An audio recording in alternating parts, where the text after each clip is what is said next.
శాశ్వత ప్రాతిపదికన ఖాళీలను భర్తీ చేయకుండా దశాబ్దాల తరబడి తక్కువ వేతనంతో ఉద్యోగుల సేవలను వాడుకోవటం శ్రమ దోపిడీ అవుతుందని హైకోర్టు స్పష్టం చేసింది. అవసరమైన నిరంతరాయమైన పనుల కోసం తాత్కాలికం పేరుతో ఉద్యోగులను నిరవధికంగా వాడుకోవటం రాజ్యాంగ విరుద్ధమని తేల్చి చెప్పింది. ఉద్యోగులు ఉద్యోగాల కల్పన విషయంలో ప్రభుత్వం ఎప్పుడూ ఆదర్శ యజమానిగా ఉండాలే తప్ప పౌరులను శ్రమదోపిడీ చేసేలా వ్యవహరించడానికి వీల్లేదని ఏపీ హైకోర్టు పేర్కొంది.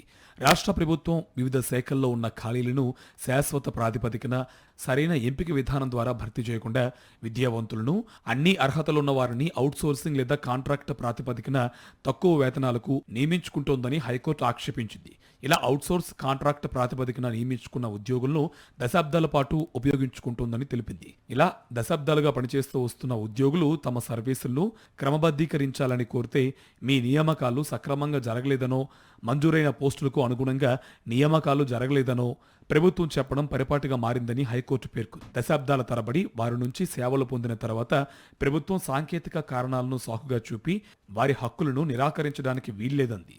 ఈ మేరకు ఇటీవల న్యాయమూర్తులు జస్టిస్ భట్టు దేవానంద్, జస్టిస్ సుబేందు సెమన్తో కూడిన ధర్మాసనం తీర్పునిచ్చింది. పిటిషనర్లు సర్వీసును 2 నెలల్లో క్రమబద్ధీకరించాలని ప్రభుత్వాన్ని ఆదేశించింది.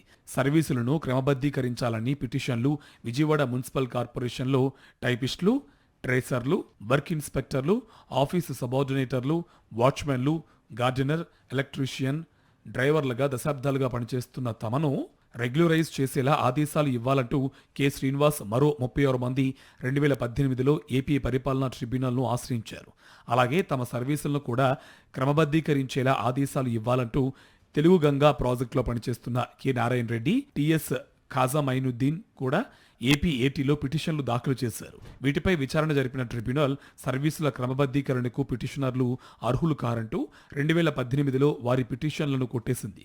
ట్రిబ్యునల్ తీర్పును సవాల్ చేస్తూ వీరంతా 2018లో హైకోర్టులో వేరువేరుగా 3 పిటిషన్లు దాఖలు చేశారు. ఈ వ్యాజ్యాలపై ధర్మాసనం తుది విచారణ జరిపి తీర్పునిచ్చింది. పిటిషనర్లు 1987, 1989లో నామినల్ మస్టర్ రోల్ పద్ధతిన విధుల్లో చేరారు. 1993 నాటికి 5 ఏళ్ల సర్వీసు పూర్తి కాలేదని ఒకే ఒక్క కారణంతో వారి ఉద్యోగాలను క్రమబద్ధీకరించలేదు.